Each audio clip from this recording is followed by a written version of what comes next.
ఆంధ్రప్రదేశ్ రాష్ట్రంలో BJP, Janasena, Telugu Desam party పొత్తు ఖరారైంది. సీట్ల సంఖ్య కూడా ఒక నిర్ణయానికి వచ్చేశారు. భారతీయ జనతా పార్టీకి లోక్సభ సీట్లు 6, అసెంబ్లీ సీట్లు 6, అదేవిధంగా జనసేనకు అసెంబ్లీ సీట్లు 24, లోక్సభ సీట్లు 2. జనసేన పోటీ చేయబోయే లోక్సభ సీట్లు మచిలీపట్నం నుంచి వల్లభనేని బాలశౌరి, కాకినాడ నుంచి జనసేన అధినేత పవర్ స్టార్ పవన్ కళ్యాణ్ పోటీ చేసే అవకాశాలు ఉన్నాయి. సీట్ల సంఖ్య ఖరారైంది, కానీ భారతీయ జనతా పార్టీ అభ్యర్థులను ఇంకా ప్రకటించలేదు. తెలుగుదేశం పార్టీ దాదాపుగా బీజేపీ లోక్సభ అభ్యర్థుల్ని ఒక నిర్ణయానికి వచ్చేసింది. 8 సీట్లు 6 బీజేపీ, 2 జనసేన పోటీ చేస్తే 17 సీట్లలో 17 లోక్సభ సీట్లు తెలుగుదేశం పార్టీ పోటీ చేయబోతా ఉంది. భారతీయ జనతా పార్టీ లోక్సభ సీట్లు 6. ఏ విధంగా ఊహాగానాలు ఉన్నాయంటే, అరకులో గిరిజన మహిళ కొత్తపల్లి గీత, రాజమండ్రి నుంచి దగ్గుబాటి పురంధరేశ్వరి, నరసాపురం నుంచి రఘురామకృష్ణరాజు, హిందూపురం నుంచి బీసీ సామాజిక వర్గానికి చెందిన భారతీయ జనతా పార్టీ కార్యదర్శి సత్యకుమార్, రాజంపేట నుంచి మాజీ ముఖ్యమంత్రి నల్లారి కిరణ్ కుమార్ రెడ్డి, తిరుపతి నుంచి కర్ణాటక రాష్ట్ర మాజీ ప్రధాన కార్యదర్శి రత్నప్రభ గాని, ఆమె కుమార్తె నిహారిక గాని. దీంతో 6 సీట్లలో 6 కులాలకి ప్రాతినిధ్యం వహించే విధంగా భారతీయ జనతా పార్టీ వ్యూహ రచన చేసింది. కొత్తపల్లి గీత గిరిజన మహిళ, తిరుపతిలో రత్నప్రభ ఎస్సీ మాదిగ సామాజిక వర్గం, క్షత్రియ సామాజిక వర్గానికి చెందిన రఘురామకృష్ణరాజు, బీసీ సామాజిక వర్గానికి హిందూపురం నుంచి సత్యకుమార్, రెడ్డి సామాజిక వర్గం, కమ్మ సామాజిక వర్గం, 6 సామాజిక వర్గాలకు ప్రాతినిధ్యం వహించేలా తగు జాగ్రత్తలు వహించింది భారతీయ జనతా పార్టీ జాతీయ నాయకత్వం. ఇక అసెంబ్లీ స్థానాలకు వస్తే 6 సీట్లలో ఊహాగానాలు ఎలా ఉన్నాయంటే, విశాఖ నార్త్ నుంచి 2014 నుంచి 19 వరకు భారతీయ జనతా పార్టీ శాసనసభాపక్ష నేతగా ఉన్న విష్ణుకుమార్ రాజు, ఆయన ఇప్పటికే ప్రచారం కూడా ప్రారంభించేశారు. కైకలూరు నుంచి 2014 ఎన్నికల్లో 27,000 మెజారిటీతో గెలిచి వైద్య ఆరోగ్య శాఖ మంత్రిగా పనిచేసిన డాక్టర్ కామినేని శ్రీనివాస్. డాక్టర్ కామినేని శ్రీనివాస్ వైద్యారోగ్య శాఖ మంత్రిగా రాష్ట్రంలో పనిచేస్తున్నప్పుడు కేంద్ర వైద్యారోగ్య శాఖ మంత్రిగా ప్రస్తుత బీజేపీ జాతీయ అధ్యక్షుడు జేపీ నడ్డా, వారిద్దరి మధ్య చక్కటి సంబంధాలు. డాక్టర్ కామినేని శ్రీనివాస్ యొక్క పనితీరు జేపీ నడ్డాకు తెలుసు. అందువల్ల జేపీ నడ్డా డాక్టర్ కామినేని శ్రీనివాస్ ఎమ్మెల్యేగా గెలవటమే కాదు, ఆయనకి మంత్రివర్గంలో కూడా స్థానం కల్పించడం సముచితము అని ఆలోచన చేస్తున్నారు. జమ్మలమడుగు నుంచి మాజీ మంత్రి ఆదినారాయణ రెడ్డి, ధర్మవరం నుంచి వరదాపురం సూరి. ఈ 4 కన్ఫర్మ్. ఎందుకంటే అమిత్ షా ఒకటే చెప్పాడు, గతంలో రాజకీయ అనుభవం ఉండి ఎమ్మెల్సీగా కానీ, ఎమ్మెల్యేగా కానీ, మంత్రిగా కానీ పనిచేసిన వారికే సీట్లు. కొత్తగా వచ్చేవారు మీరు స్థానిక సంస్థల్లో పోటీ చేయండి, నామినేటెడ్ పదవుల్లో ఉండండి, భవిష్యత్తు తరానికి మీరు నాంది కాబోతారని చెప్పారు. ఇక మిగతా 2 సీట్లలో బలిజ సామాజిక వర్గానికి చెందిన కోలా ఆనంద్ శ్రీకాళహస్తి నుంచి పోటీ చేసే అవకాశం ఉంది. అట్లాగే బీసీ సామాజిక వర్గానికి వాల్మీకి బోయ సామాజిక వర్గానికి చెందిన డాక్టర్ పార్థసారథి, ఈయన దేశవ్యాప్తంగా 250 పార్థ డెంటల్ క్లినిక్స్ నిర్వహిస్తున్నారు. ఆయన ఇప్పుడు జాతీయ ఓబీసీ కార్యదర్శిగా కూడా చాలా ఉత్సాహంగా పనిచేస్తున్నారు. ఈ విధంగా 6 సీట్ల గురించి ఊహాగానాలు ఉన్నాయి.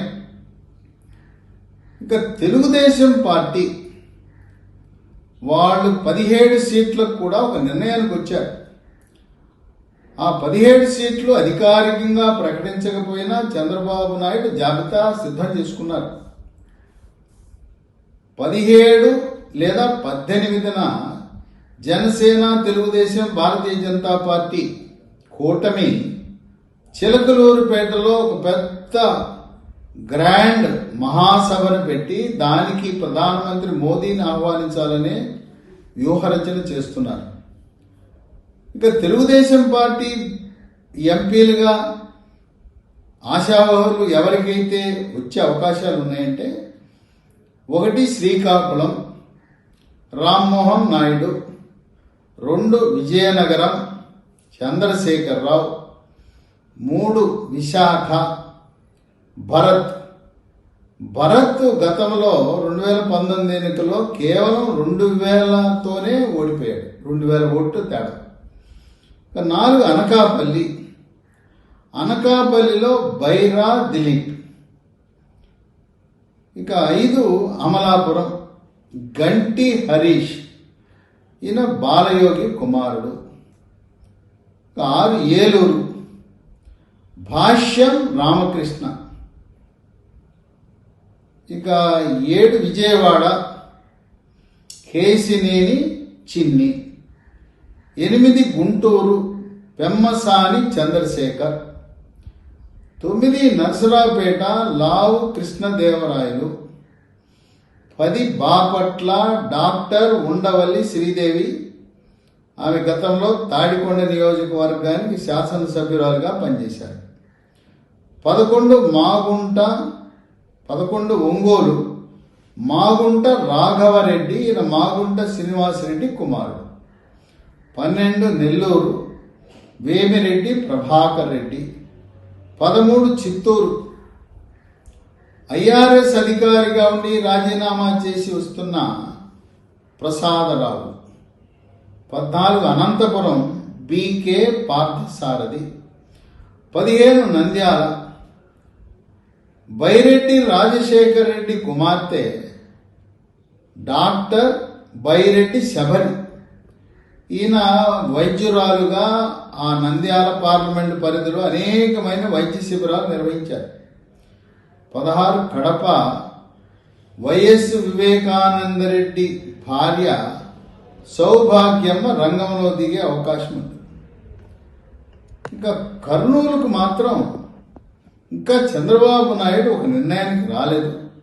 ఆ విధంగా 17 లోక్సభ సీట్లలో తెలుగుదేశం పార్టీ, 2 జనసేన, 6 భారతీయ జనతా పార్టీ పోటీ చేయడానికి రంగం సిద్ధం చేసుకున్నాయి. జనసేన అధినేత కాకినాడ పార్లమెంటు నుంచి పోటీ చేయటం వల్ల కాకినాడ పార్లమెంట్లో ఉండే 7 సీట్లు గెలవబోతా ఉన్నారు. 7లో ప్రస్తుతం 6 వైఎస్ఆర్సీపీ కాపు సామాజిక వర్గం చెందిన ఎమ్మెల్యేలు ఉన్నారు. 6 నియోజకవర్గాల్లో కూడా కాపులు ఏ పార్టీకి ఓటేస్తే వాళ్ళే గెలుస్తారు. అందువల్ల పవన్ కళ్యాణ్ పోటీ చేయబోతున్న పార్లమెంటు పరిధిలో 7 అసెంబ్లీలలో కూడా అభ్యర్థులు 100కి 100 విజయం సాధిస్తారు. గెలిచిన తర్వాత పవర్ స్టార్ పవన్ కళ్యాణ్ కేంద్ర మంత్రివర్గంలో కేబినెట్ మంత్రిగా అవకాశం పొందబోతున్నారు. కేంద్ర కేబినెట్ మంత్రి పదవి రాష్ట్ర ముఖ్యమంత్రితో సమానమైన హోదా. ఆంధ్రప్రదేశ్ రాష్ట్రములో ఏదో జనసేన పార్టీ నాయకుడు చంద్రబాబు నాయుడు ముఖ్యమంత్రి చేయడానికి వచ్చాడు అనే వైఎస్ఆర్సీపీ పార్టీ విమర్శలను తిప్పి కొట్టడానికి చంద్రబాబు నాయుడుతో సమానంగా ఉండే కేంద్ర మంత్రివర్గంలో కేంద్ర కేబినెట్ మంత్రిగా పవర్ స్టార్ పవన్ కళ్యాణ్ తన అమూల్యమైన సేవలను కేవలం ఆంధ్రప్రదేశ్ రాష్ట్రానికే కాకుండా దేశానికి సేవలు అందించబోతున్నాడు. తన సోదరుడు మెగాస్టార్ చిరంజీవి గతంలో కేంద్ర మంత్రిగా పర్యాటక శాఖ సమర్థవంతంగా పనిచేసి ప్రజల యొక్క మన్ననలు పొందడం జరిగింది. ఆంధ్రప్రదేశ్ నుంచి రాజమండ్రి నుంచి దగ్గుబాటి పురంధరేశ్వరి గెలిచిన తరువాత ఆమెను కూడా కేంద్ర కేబినెట్లో తీసుకునే అవకాశాలు మెండుగా కనపడుతున్నాయి.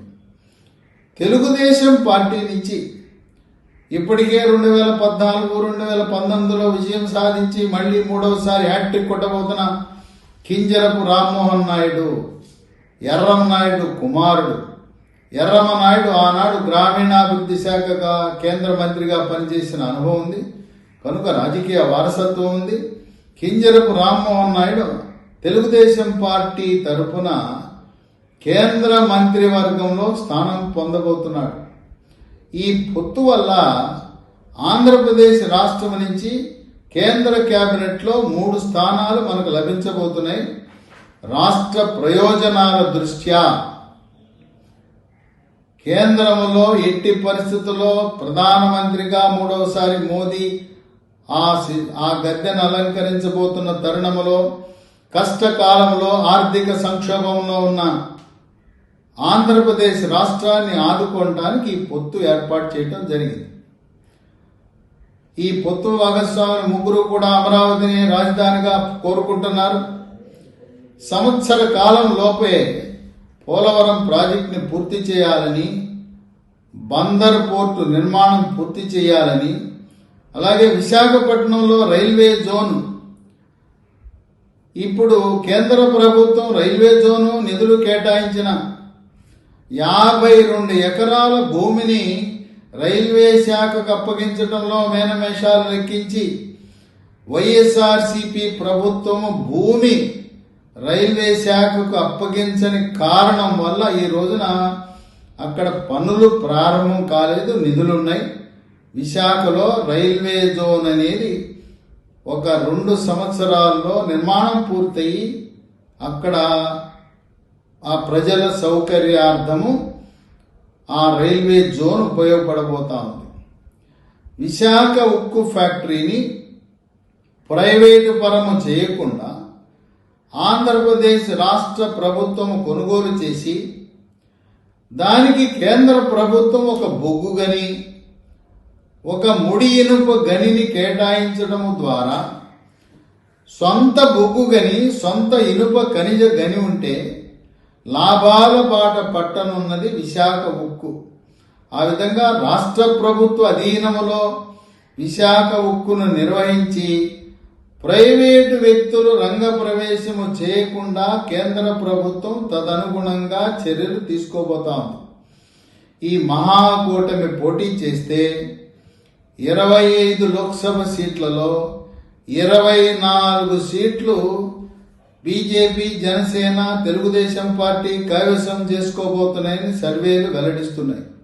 175 అసెంబ్లీ సీట్లలో 150 సీట్లకు పైగా ఈ మహాకూటమి విజయం సాధించబోతా ఉంది. ఎట్టి పరిస్థితుల్లో కూడా వైఎస్ఆర్సీపీ పార్టీ మళ్లీ రెండవసారి అధికారంలోకి వచ్చే అవకాశం లేదని జగన్మోహన్ రెడ్డిని గద్దెనెక్కించిన వ్యూహకర్త ప్రశాంత్ కిషోర్ పత్రికాముఖంగా వెల్లడించి జగన్మోహన్ రెడ్డి వైఎస్ఆర్సీపీ పార్టీ ఘోర పరాజయం పొందబోతుందని సర్వేలన్నీ కూడా వెల్లడిస్తున్నాయి.